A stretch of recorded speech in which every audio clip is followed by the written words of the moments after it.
I always bring this point up to people. You think misinformation is bad in English?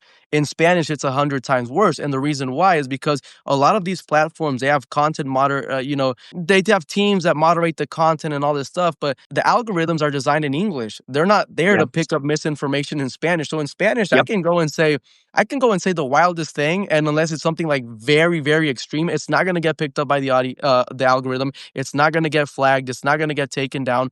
And so Right. a lot of people have found that, and the reality is, sensationalism and conspiracy theories, they do well on social media. So if I'm making videos saying Kamala Harris hates God and it gets 5 million views, I have no reason to stop making that kind of content. Obviously, you would hope people have morals, but a lot of people unfortunately don't. So you've had a lot of these, figures in the Latino right. They pop up and they just spew these crazy theories, and people buy into them. And I'm not saying we need to spew crazy theories of our own, but we need to be equally as effective in doing the Spanish language messaging, because I think there's a big misconception that Spanish speakers don't vote because they're immigrants with this and that. There's so many people like my parents that they've been citizens for decades now, but they like to consume stuff in Spanish. Why? Because they feel more comfortable. And it's not that they don't know English, they're bilingual. My dad's a university professor. He's been teaching at A&M for 40 years. He knows English perfect, but he just likes, reading things in Spanish in his language. And that's normal. So how can we, bake our narratives into that?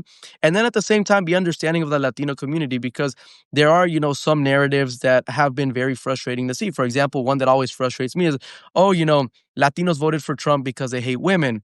And I'm not going to say there's no problems of sexism in the Latino community, but it's hard to say that when you have Mexico, which is a very socially conservative country, with a woman president that has 80 something percent approval rating. So if the idea is that all Latinos hate women and they're never going to vote for women, how many women presidents have there been in Latin America? There's been way more women presidents in Latin America than in the United States. So while that is an issue, I'm not saying, hey, machismo and sexism is not an issue in the Latino community.